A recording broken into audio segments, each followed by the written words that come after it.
Thank you. Thanks for coming in and helping us to try and shed some light on this discussion about the transit referendum. What do you think about the level of conversation so far? It's astounding how people are focusing on all the wrong things. Anyone who's followed this conversation over the last little while, all they want to talk about is how much the TransLink CEO makes. Should he have been fired? Should they have two CEOs being paid? Meanwhile, the real issue is, do we need improved transportation? I think everybody would agree, yes. And Everybody how best agrees. to pay for it? Well, everybody agrees, but in the light of the situation that we find ourselves in right now, they're going, well, who am I giving the money to and for what? So what exactly is it that's being proposed? It is a package, and I think one of the things that's overlooked is there's a lot of new bus lines and express bus lines, especially south of the Fraser, which would benefit people in Surrey and in Langley. There's two light rail or tram lines in Surrey, which I think most people would agree are appropriate and needed. There is another ferry to take us from North Van over to the Vancouver. The one thing that I think is very misunderstood, because I think it deliberately misunderstood, is what's being proposed along Broadway. What the Mayor's Council, which developed the overall plan, said was, let's have extended rapid transit, so essentially the SkyTrain train extended. They didn't actually approve it underground unless it was required for technical reasons, and that's a little bit ambiguous. If it's for aesthetic reasons, then there will need to be some additional money. But that money will come, but certainly improved transit along Broadway, but just to Arbutus. At Arbutus, for the foreseeable future, you'd have to get into buses. Okay, from my perspective, it looks to me like this was an idea that kind of came alive during the last municipal elections, and all of a sudden, voila, we have a plan. It's been in the works for years. I mean, talking about all these different improvements. What really sparked what the current situation was the Premier saying during election, rather than say how this is going to be funded or whether it should be funded, she said, we'll have a referendum. And I think that's what really started a lot of people off. And a lot of very thoughtful people that I know are going to vote no just because they're so upset with the Premier for trying to offload the responsibility for a difficult decision onto the general public. So Derek Corrigan says no, and for that very reason, he doesn't believe that referendum is the way to govern. He's absolutely right. I think it's terrible what the Premier has done, but I'm going to vote yes because I don't believe that if we vote no, oh, Christie and everybody will come along and say, okay, look, thank you for your opinion, but we're going to go ahead and fund all this transit. They won't. They actually won't. But they're still going to have an obligation to funding transit, No, are they not? don't. They've made it very clear that they don't feel they have an obligation and that TransLink has to just manage with what it's got. Well, the symphony of voices, and I mean it is a growing symphony of voices against this, you know, how do you combat that? Like, you say you're going to vote yes. What do you say to somebody who says, but? Yeah. How do you get them to then to start to look at it and say, okay. Okay, so let's you and I have the conversation. Okay. One of the reasons you may be voting no is because you think it's more expensive. You don't want to pay. You don't really know how much. I mean, Jordan Bateman has said it's $258 for the average household a year, which is still less than $1 a day, but it sounds like a lot of money. But first of all, that's not entirely correct. But secondly... So what is correct? Well, I think the correct figure is in the order of about $140 to $150 for the average household, because a portion of that GST or the additional provincial tax will be paid for by businesses, so it will be a bit more shared. So it won't fall just on the individual Just on the taxpayer. individual. And, you know, ironically, you and I will pay more than many other people because we buy more stuff and we'll pay more. But what people aren't talking about is the fact that if we really have improved public transit, people may be able to get rid of their car or their second car. And that's $8,000 a year. And people seem to be focusing on two fiscal things, the first being this 0.5%, and the second, the salary of the CEO at TransLink, and not actually thinking about the fact that with good transit, you can save a lot of money because you don't have to use a car. Do you really think that if there was improved transit, the way that you live your life, that you could get out of your car and get onto the public transit system? We're going to move. I live in an area right now where I'm a long way from the nearest bus, and I'm not a kind of guy who's going to cycle to the bus. But my wife and I talk about moving, and we'll move to 4th Avenue or Broadway or Kitts Point or somewhere where we can get on a bus. Because here comes another thing. One of the reasons I want improved transit is because, like you, I like a glass of wine, and a second glass of wine, and a third glass of wine. Right. And I don't want to depend on a designated driver or our lousy taxi system to get home. With improved public transit, you don't actually mind going out, leaving someone's house, leaving the party, and getting on the bus. You know, I love traveling. We were in Hamburg, Germany on a house exchange 2 years ago. They left us a house, they left us a car. We never used the car because their transit was so good, you didn't need to drive anywhere.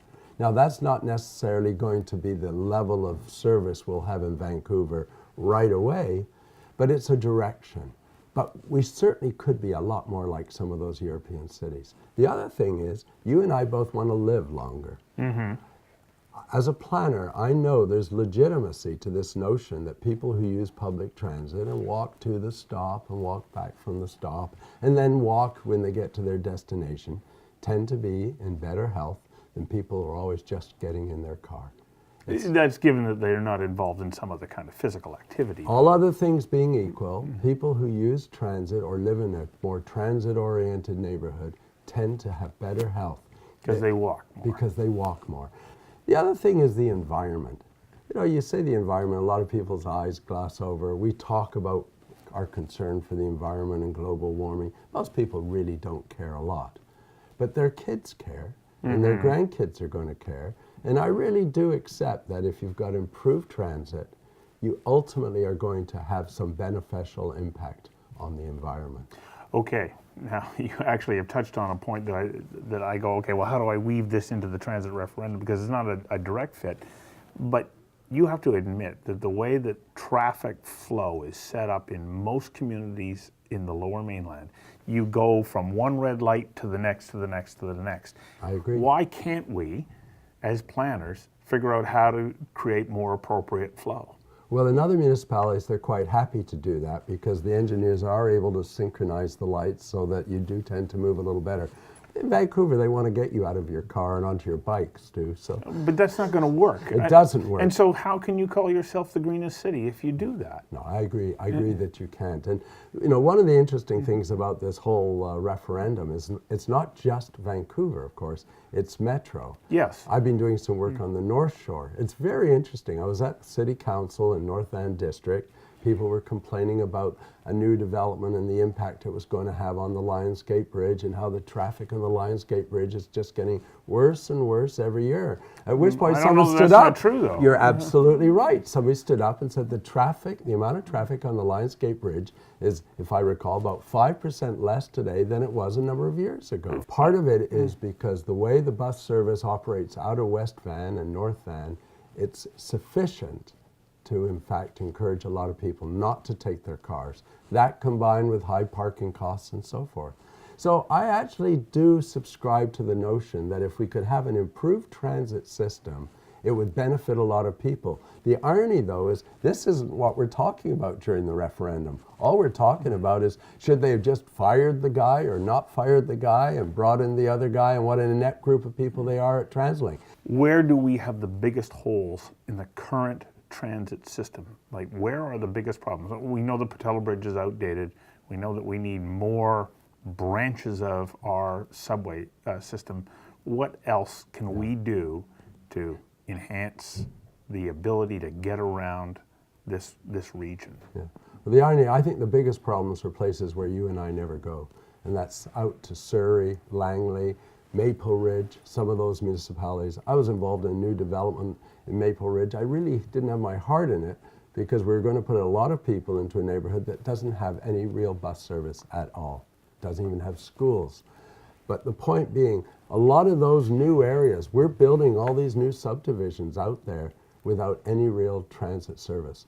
People don't know it, Stu, but when we worked on the South Shore of False Creek, the city, Doug Sutcliffe, who was the project manager, and Art Phillips, made sure there was a bus running from the day the first residents moved in. And the reason they were able to do that is they got the residents to subsidize the transit so that they could have the bus. Through property taxes? They actually had a $5 per unit supplemental fee on top of their condo fees or their rent, which went directly to transit. But the idea was if we had buses running from day one, people will be more in the habit of using the bus and not necessarily have two cars than if they have to manage for a number of months or years until the bus comes. So here comes the challenge. Okay, we go get more buses into Maple Ridge and Pitt Meadows and Cloverdale and so on. A bus isn't inexpensive. It costs a lot of money to maintain. The more people you put on the bus, the higher the cost of maintenance, the higher the fuel costs. The amount of money that goes into the box on the bus isn't enough to cover all of that. So we get more buses, but then what? Where does the money, the operating money, come from? Because right now, a lot of it's coming from gas tax. Yeah. You can't rely just on the gas tax. You have to look at other things. But they're mandated that they can't increase the price of the ticket either. They may not need to increase the price of the ticket because what I think we are going to see is what you see in Singapore and in many other places. You're going to see more road pricing. Road pricing is a euphemism for tolls, or indeed even paying to use roads in certain times. Like if you drive into London in the midday, you're paying a fee to enter the city. That's right. Now, some of these things, it's questionable how much they're needed, how much they work. But I think you need to look at a variety of things. But the one thing I don't think we should do, though, is just rely on tolling one or two bridges, but not the others, because I think that's unfair. Or trying to do it all with property taxes, because I don't think that's fair either. So a broader system. I personally thought a vehicle levy was a good idea, but as someone said, hey, just a second, then the people who are using the transit, if you'll pardon the pun, are getting more of a free ride. Why shouldn't they be paying a little bit more? That's why I actually do like the idea of a sales tax rather than just simply loading it up onto the gas tax, especially if the goal is to try and get people out of their cars. So as you pointed out, there is this overarching voice right now that says, but TransLink, look at the way that they're being operated. This debacle around the CEO and replacement CEO, or is it a permanent CEO, or how much money are they spending? Couldn't they just be more efficient and therefore we wouldn't have to do this? How do we, if you want people to support the idea of enhanced transit service, how do you get beyond that discussion? We do need to get people to listen. And we need some articulate people to point out that if you get rid of the board of directors and the chairman, and I think that's about $700,000, and you get rid of the CEO, $450,000, and you get rid of all the senior management and you get rid of all their salaries, that still isn't going to fund the tram lines in Surrey. The fact is, you can't simply create savings sufficient to fund all of these improvements. But you should be doing some of those savings anyway, because we all want value for money. But we're asking people to say, okay, I agree to spend more money and to support a system that right at the moment isn't looking as good as it could. No. And I think what we also need to do then is get people, somebody wrote to me this morning to say, you know what, I'm in North Vancouver, this isn't really going to help me at all. Well, I think that guy in North Vancouver needs to identify what would help him, and that we have to make sure that as part of this overall plan, we are, if you like, rationing the resources in such a way that we're benefiting all the people who are going to be paying.